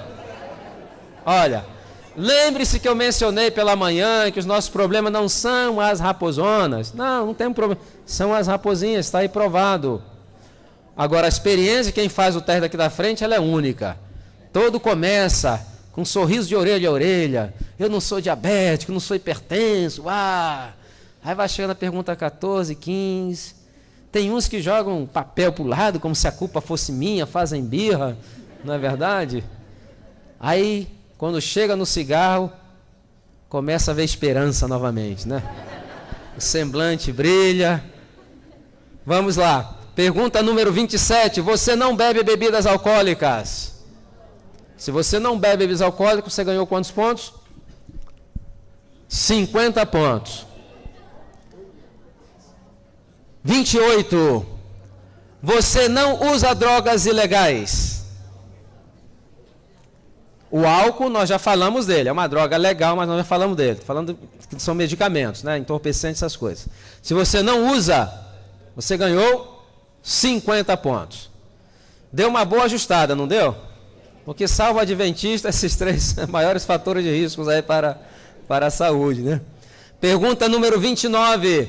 Você não usa adoçantes artificiais? Se você não usa, quantos pontos? 20 pontos.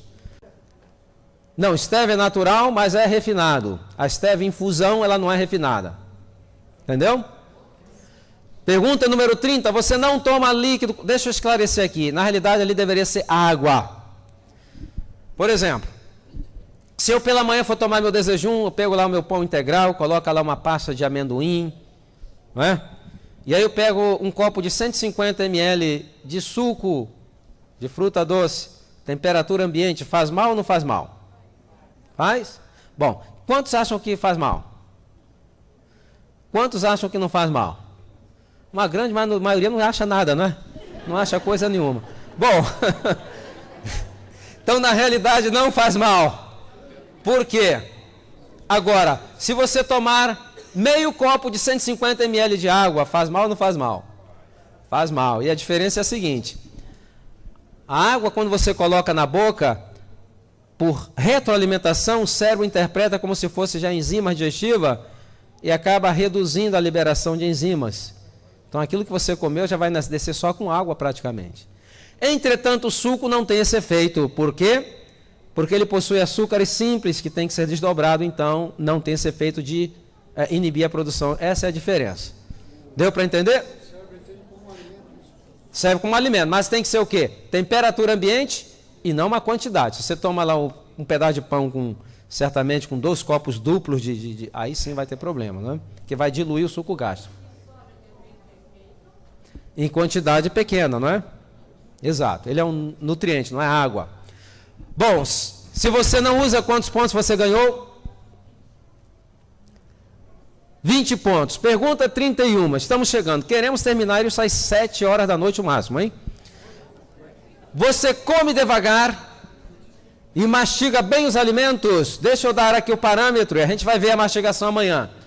Como que a mastigação pode eliminar muitos problemas digestivos? Pode ajudar no controle do peso e no controle da ansiedade e do estresse. A gente vai ver isso aqui amanhã. Okay? Você leva pelo menos 30 minutos para comer um prato de comida. Não é 1 minuto para comer 30 pratos de comida. É o contrário. É 30 minutos. Mastiga bem devagarzinho, misturando com a saliva. Ok? Se isso acontece, você ganhou quantos pontos? 20 pontos. Pergunta 32. Você não é deprimido? Se você não é deprimido, quantos pontos? 30 pontos. Se você for deprimido, qual é a solução? Programa de revitalização física e mental amanhã à noite. Ok? Pergunta 33. Você não é ansioso? Se você não é ansioso, você ganhou quantos pontos? 30 pontos. E a última pergunta, você não é estressado ou estressada? Se você não é estressado ou estressada, você ganhou 30 pontos. Tá certo? Bom, agora vocês vão fazer o seguinte, vão somar o seu grande total.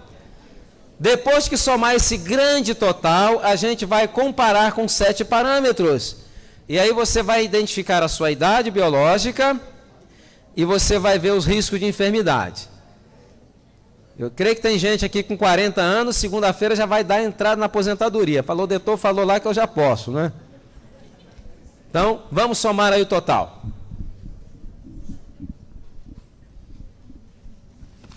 Então, vamos lá os parâmetros. Então, é o seguinte, aqui nós vamos ter 3 colunas. Aqui a primeira coluna é a soma dos pontos. Então, vai dar de tanto a tantos pontos. Você vai ter que identificar a sua pontuação aqui nessa coluna. Ok? A segunda coluna vai ser o risco de enfermidade. Desde risco iminente, grave, sério, até risco insignificante. E aqui vai ser a idade que você multiplica por um determinado fator. Ok? Antes de entrar, por exemplo, antes de entrarmos no resultado, aqueles que tiverem uma pontuação que não foi muito agradável, não se preocupe. Amanhã nós temos o programa de revitalização. Quanto tempo você necessita para ficar igual aos adventistas lá do sul da Califórnia? 13 semanas. Então, um programa de 3 semanas, ela vai continuar depois, creio que com o departamento aí de saúde e temperança da igreja, lá a Luciana, o Cleovir, e aquelas igrejas que querem implementar, pode se assessorar com eles, ok? Então, a ideia do programa de revitalização é se reunir uma vez por semana. E a cada semana falar, essa semana a nossa tarefa vai ser mastigar bem os alimentos. Então, todo mundo vai trabalhar só na mastigação, esquece o resto. Se come carne, continua comendo carne, mas pelo menos começa a mastigar ela direito, né? E aí, a cada semana, na outra semana, o que acontece? Aí se reúne, aí troca experiências. Bom, essa semana nós vamos aumentar o consumo de água. E aí, a igreja vai se tornando um grupo de apoio. Porque não é fácil vencer hábitos, não da nossa vida, mas de gerações. E na realidade, é uma dependência que está muito bem enraizada. Então, esses grupos de apoio, ele funciona muito. Vocês já conheceram ou conhecem Alcoólatras Anônimos? Não é? Por que eles têm que ter aquele grupo de apoio? Porque é um negócio muito enraizado e a dependência da alimentação é muito enraizado também. Então, quando a pessoa chegar na reunião, claro, ninguém vai precisar chegando lá na reunião e falar, olha, meu nome é Silmar, eu tomo Coca-Cola há 20 anos, bem-vindo, Silmar. Nada disso, né? Mas, esse apoio ele é importante. Então, durante a semana, você pode chamar para o seu amigo, como é que você está na mastigação? Olha, eu dei uma escorregada ali, então vamos orar? Ora, faça esse grupo de apoio que vai ser espetacular. Em 13 semanas, ninguém vai estar perfeito. Deus não quer a sua perfeição, Ele quer o seu melhor. Ok?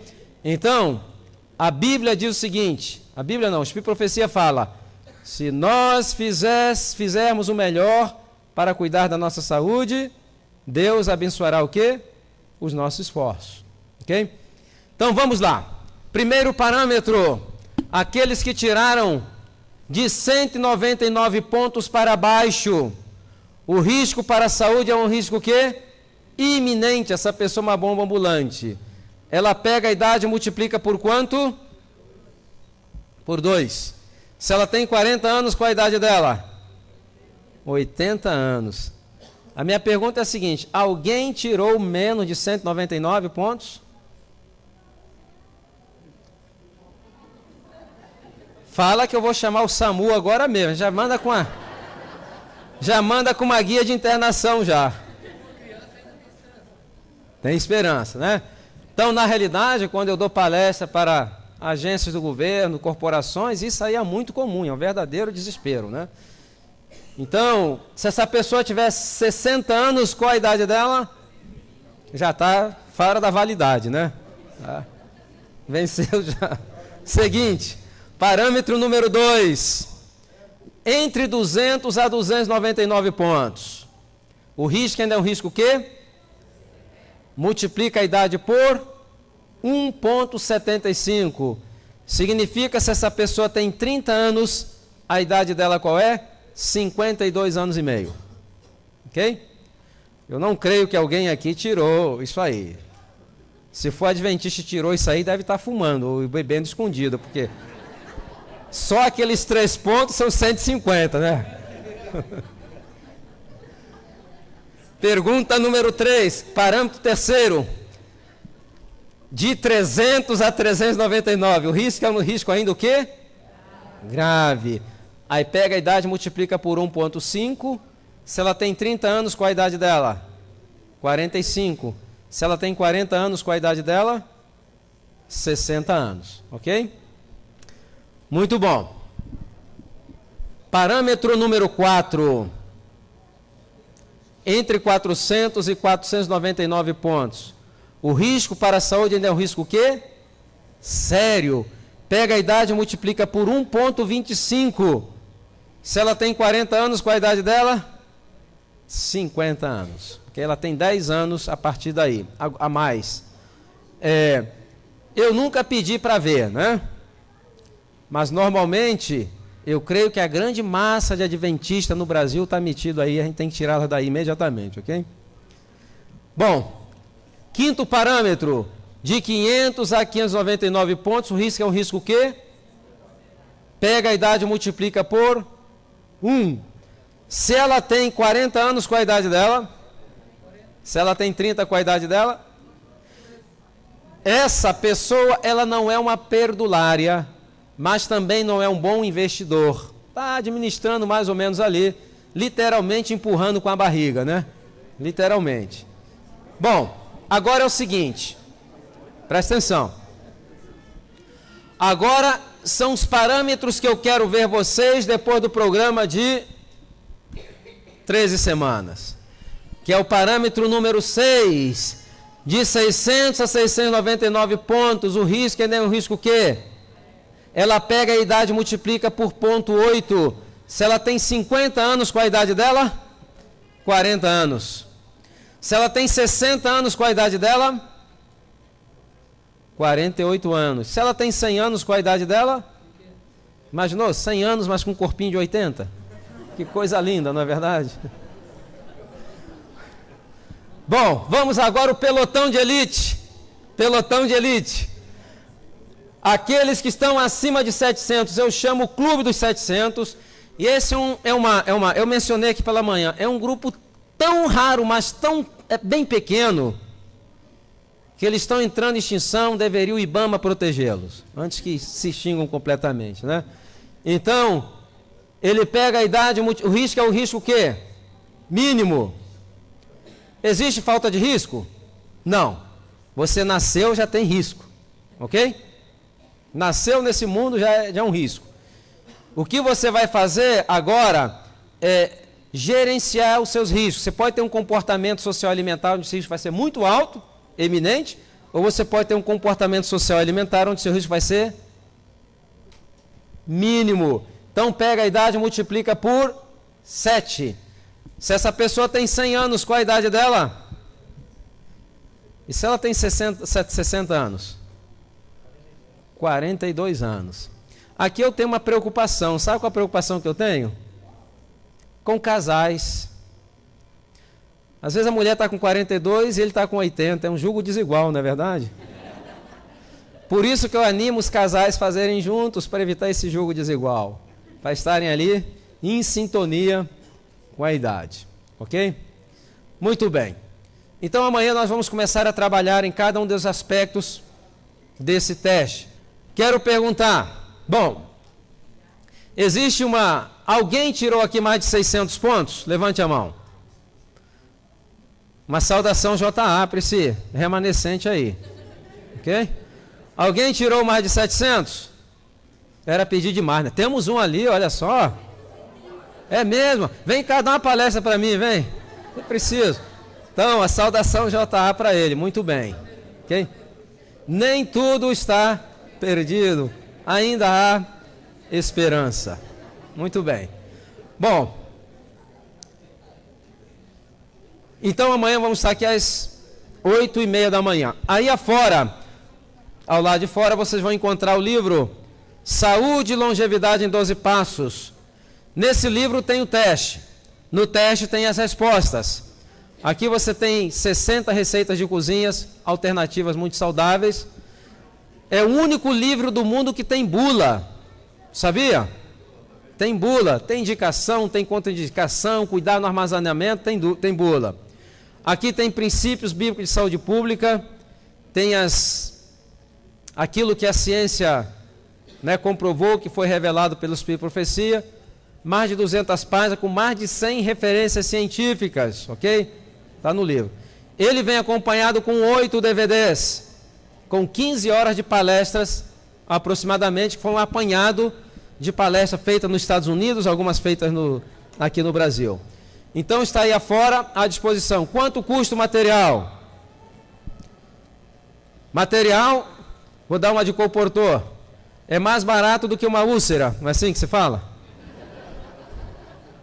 deixa eu esclarecer uma coisa. Graças a Deus, nós não dependemos disso para viver. Entretanto, estamos com um projeto para o ano que vem de produzir um material onde será utilizado em 8 associações, pequenos grupos de saúde. Então, temos que produzir 2.000 manuais, 2.000 livros de textos, um jogo de 12.000 lições e um jogo de 13 lições em DVDs para ser utilizado nesses pequenos grupos. A associação dá um apoio muito grande, mas o apoio unicamente moral, que já é uma grande coisa, né? Então, é desse material, nós esperamos gastar até o ano que vem pelo menos R$150 mil, é desse material que nós queremos recursos para poder colocar esse projeto avante, tá certo? Então, adquira, comece a ser uma referência na área onde você vive, espalhe essa mensagem. Muito bem, antes de terminarmos, gostaria de despedirmos aqui, despedir vocês com salmos. E é o salmo mais lido da Bíblia, mesmo pelos não evangélicos. Que salmo é esse? Não. 91. Você chega na casa de uma pessoa que não é evangélica, às vezes a Bíblia está aberta aonde? Para quê? Para espantar as más fluídos, não é? Então, Salmo 91. Não vamos ler todo o salmo, vamos ler apenas alguns versículos e eu vou reparafrasear. Vamos começar pelo versículo 9. Porque você disse, o Senhor é o meu refúgio, e você fez do Altíssimo a tua morada. O que ocorrerá? O que ocorrerá como consequência disso é que nenhum mal te sucederá e praga alguma chegará à tua casa. Por quê? Versículo 14 responde, porque a Deus você se apegou com amor, por isso ele vai livrá-lo e vai pô-lo a salvo, porque você conhece o nome dele. Versículo 15, quando você o invocar, ele vai lhe responder. Na sua angústia ele estará contigo, vai livrá-lo e vai glorificá-lo. Versículo 16, ele vai saciá-lo com o quê? Com a longevidade e vai lhe mostrar a salvação. Muito bem, que Deus abençoe abundantemente, esperamos todos aqui amanhã, às 8h30, amanhã é que o negócio vai ficar bom, ok? E amanhã à noite também.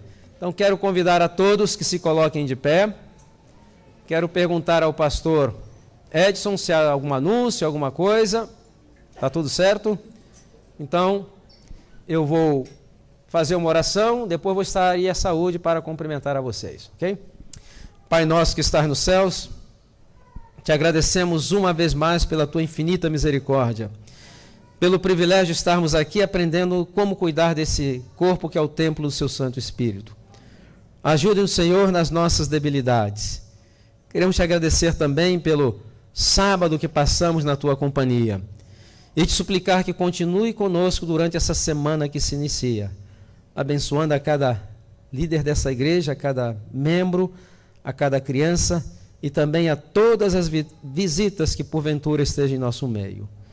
Perdoa os nossos pecados, guia nos nossos destinos na sua santa paz. Te suplicamos em nome de Jesus. Amém. Uma boa semana para todos.